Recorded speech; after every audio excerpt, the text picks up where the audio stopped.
What's up, everybody? Welcome back to the channel. Today's video is going to be kind of a fun one. So if you jumped into the live stream the other day, you'll know that we played a pure CP9 Rob Lucci deck, and I made a really great discovery after the live stream and then after recording for about an hour and a half to 2 hours that I completely forgot to throw Kaku into the deck. So all the games that you'll see if you go to the live stream and if you watch the gameplay footage I'm going to add in after the deck profile here, was literally a CP9 deck, pure CP9, no Navy package, and no Kakus, because I just, for some reason, completely blanked on putting Kaku in. And I even remember saying to myself, like in a few games, like, where are my Kakus? Like trying to air door into Kaku, and it just wasn't happening, and it was throwing me off. And then at one point I finally looked at the deck list and I was like, oh, I had just completely forgot to put it in there. So no, it is not in this deck profile. Just before the comments start flooding, why aren't you running Kaku?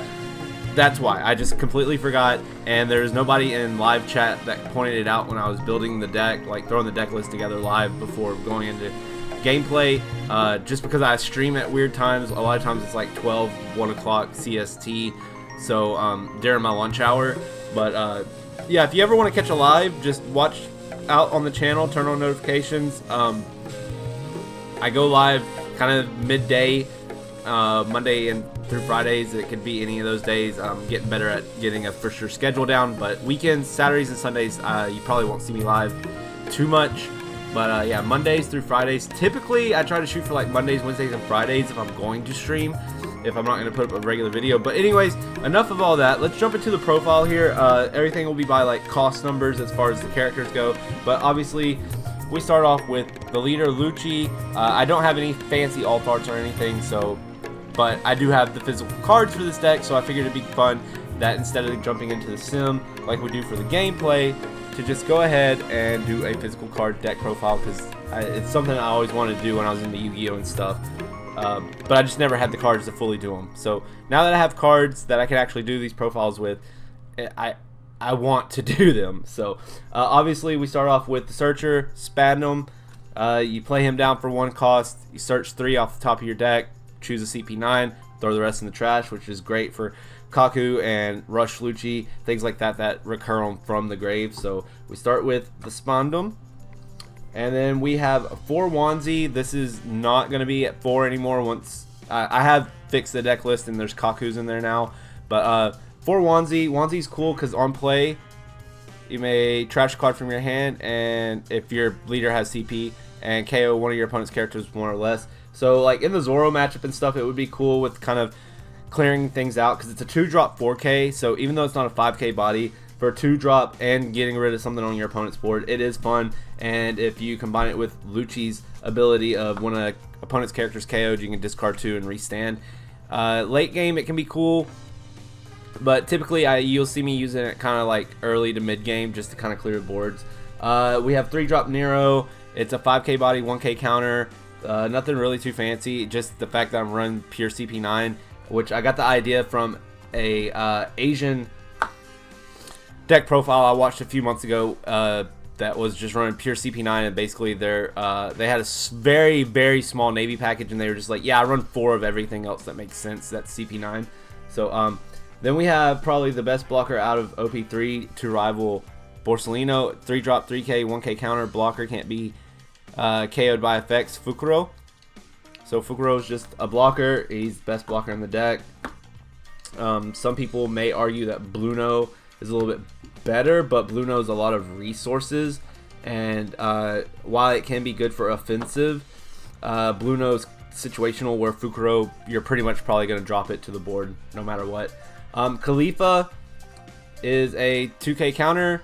On play, you draw 2, trash 2, and then give one of your opponent's characters -2, which does come in clutch with some of the events. And then like something like Wanzi, if you're on 6, you could do Khalifa, drop a 3 cost or a 2 cost down, and then play Wanzi and get it off the board if it's being problematic. Then we go into the Kumadori, 4 of, just another vanilla 4-drop 6K body, 1K counter. So a lot of these vanillas are never dead in your hand. At least they can facilitate for that extra 1K counter if you need it. A lot of them you really don't want to hard play unless you have to. You typically want to see them off of air door, which we'll get to. There are 4 Jabras. Jabra does get reduced once I put in the Kakus down to 2 or 3. Just because it is a 5-drop 7K, so it can be hit off at air door. But honestly, other than that, unless you have no other option, you're not hard playing it. It's just going to facilitate a 1K counter. Then we have for Bluno. Bluno is really cool. He is a 5-drop, but in order to get full value, you have to have 6 Dawn available, because with 1 Dawn, he does become a blocker. And that's great for, you know, like later game, you can get that extra blocker if you don't have anything else to really play. And on KO, you can take a... Is it CP9? Yeah, it's a CP character with a cost of 4 or less, and put it on the field, but it has to be tapped. So it's good to facilitate, like, a lot of times I use it for Fukuro, or if you have like a Jabra or a Kumadori or a Nero engrave, you can use Bluno, block with it, and then get a big body back on to the board out of the grave or out of the trash. And then this is the biggest guy we run. It is the Rush Lucci. A lot of people do not like running the Rush Lucci, but in this deck, the Rush Lucci is really dope. I only play 3 because you don't want to see him too much, because he is a 6-drop. But on play, you can return 2 CP type cards. It doesn't have to just be characters. 2 CP type cards from your trash to the bottom of your deck, and then he gains Rush. So yeah, really clutch to get the Rush in, especially like late game, or you're just straight up going for game. You can go Lucci, maybe KO something with like a onesie or something, and then drop that down, return some stuff to deck, and swing that extra 7K that they may or may not be expecting. So then we do run 4 air door, which is on play. If your leader has CP, look at 5 cards from the top of your deck, play 1 character including a CP with cost of 5 or less, then trash the rest. So yeah, you do this. Typically you want to see Kaku for Kaku's ability to get something off the board, but obviously we have a ton of vanillas that fit in there, so it being pure CP9, you're probably not going to whiff off of it either. And now we go into the events. A few of these, the ratios have been fixed since putting the Kakus in. I know the Kaku is only 3 or 4 cards, depending on what ratios you want to play, but it does kind of... There's just a lot of playability if you're running the pure CP build, as far as what you take out and what you don't, to fit the Kakus in. But so we have 4 Soap Sheep. A lot of this deck is just 4 of. Soap Sheep is main. Give 2 of your opponent's characters -2 during this turn, and then actually on trigger, the trigger is what you prefer to hit, but the main ability does come in clutch, especially with stuff like onesie. Yeah, your opponent discards a card from their hand. It just forces one out of their hand. So that came in clutch a few games, and it's really nice to see. So 3 Tempest Kick Sky Slicer. So KO one of your opponent's characters with a cost of 0, or your opponent's stage with a cost of 3 or less. So usually the stage thing doesn't come up, and honestly you don't play this too much.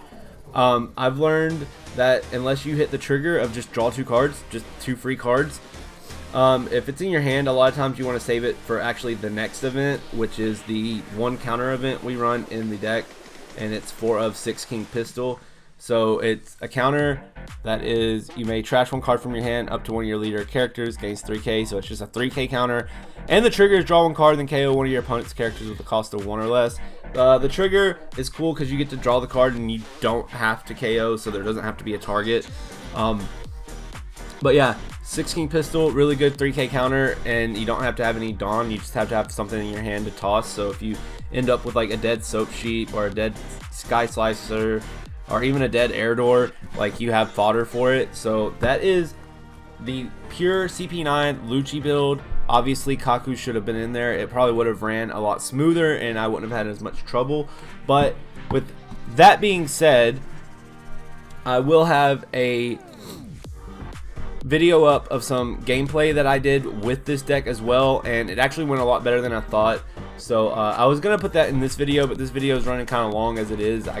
Maybe I'm a little bit long-winded, I don't know. It's just nice to make deck profiles with actual physical cards and actually have them in my hand versus everything being on a computer screen. But yeah, keep an eye out for the gameplay video. I'll probably upload this one and then upload the gameplay video the next day, just to have those back-to-back uploads and to provide content for you guys. So if you like what you saw, go ahead and hit that like button, and if you're new here, hit the subscribe button. It helps grow the channel, and it's greatly appreciated. And share it around. Show your friends. Show your dad. Show your grandma. Show your cousin twice removed. I don't care who you show. Just share the video with them. Let them know we out here playing One Piece. Anyways, till the next one, I hope you have a wonderful day, and I will see you later. Peace.